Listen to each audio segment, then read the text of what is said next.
This is Chef Jimmy at Chula Seafood, South Scottsdale. Today we're going to show you how to cook shrimp scampi. So I start by first seasoning with salt and pepper. I always season from high to get a nice coverage of the sprinkle, seasoning evenly on that next side. And then we're just going to place our shrimp right down in our nice smoking hot pan. Now when you're searing your shrimp, what I always look for is around the edges. I want that to start getting a nice golden brown before I flip. It will probably be about 1 minute each side, making sure that we don't overcook our shrimp in this process.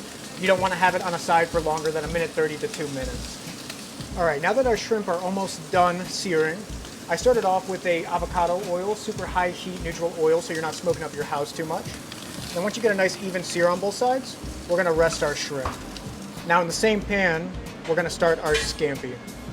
So we're gonna start with a little bit of shallot and garlic here, about 2 tablespoons of each into the pan.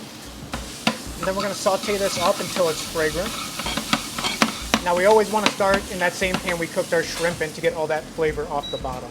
Now you don't wanna cook your garlic too long past fragrant or else it's gonna get bitter and golden. So deglazing with white wine. You never want your pan to be so hot that your wine catches on fire.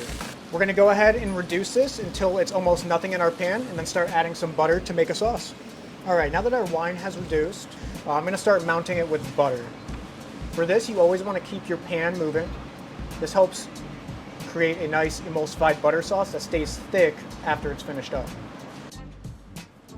Right now, I'm just controlling the heat over low and medium, making sure that that butter doesn't cool it down too much, but also making sure the sauce doesn't get so hot that it simmers or boils. I'm just adding enough butter to make this a nice thick sauce that will glaze our shrimp. Now that we're at this point, keeping my heat nice and low, I'm going to add red chili flake, about 3/4 teaspoon, and about a teaspoon of black pepper, a couple of tablespoons of parsley. Now this makes a great glaze if you ever want to have this shrimp over toast or over pasta. Today I'm going to show you this over some toast. All right, now that all of our butter has emulsified, I'm going to go ahead and add our shrimp. This is going to be the last part of the cooking process. It'll take about 30 seconds. Shrimp is a very delicate protein, and you don't want to overcook it or else it becomes very dense and hard to chew. So after a small simmer, I'm just going to give it a quick flip.